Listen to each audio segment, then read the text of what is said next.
your book, it's the child of loophole in logical reasoning. We actually haven't even mentioned the title yet, so we should do that. Yeah.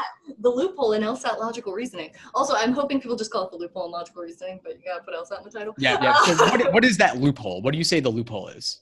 Oh my God. What is the loophole? Okay, this title took me about 2 years to come up with. Let's go into the discursus of this title.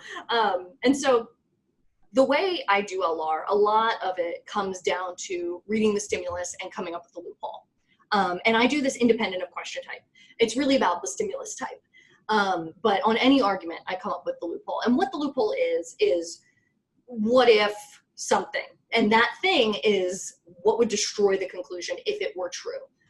So you're finding like the loophole in the argument. The thing that if it were true, the conclusion just falls apart. And a valid argument isn't susceptible to loopholes. But lucky for us, the vast majority of arguments on the LSAT are invalid. And even it's actually kind of a fun exercise to try and find a loophole in a valid argument, because you start to really get a sense of the difference in validity. And so the title, The Loophole in Logical Reasoning, is both referring to discussing the literal loopholes that we are going to be finding in these logical reasoning stimuli, and the fact that the loophole itself is the loophole in the logical reasoning section.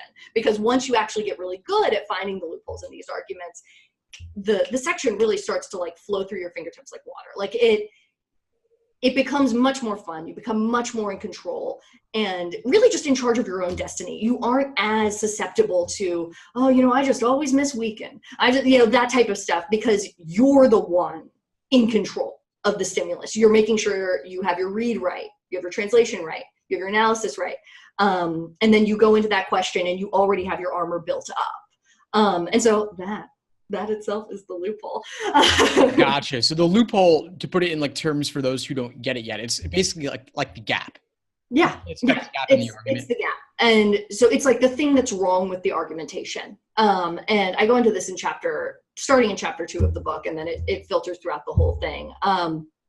That in any invalid argument, which is any bad argument, the ones that we see on the LSAT all the time, there's like, yeah, but what about that? Yeah, but what if like Dolores actually assaults people?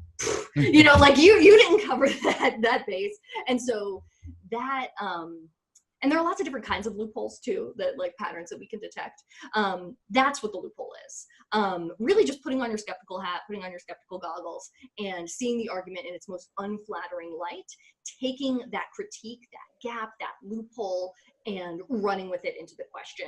And it's actually interesting because the loophole is the negation of the necessary assumption. So the necessary assumption, the thing that has to be true if this conclusion is to hold water, that's just the flip side of the loophole. And so you can come at it from either side. I don't really care. If everybody came up with the necessary assumption every question, boo for you. That works just as well.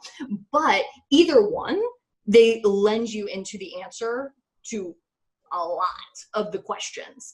And so you get good at sensing that one thing, and suddenly you can answer the vast majority of the questions without even knowing the question type, which is pretty awesome.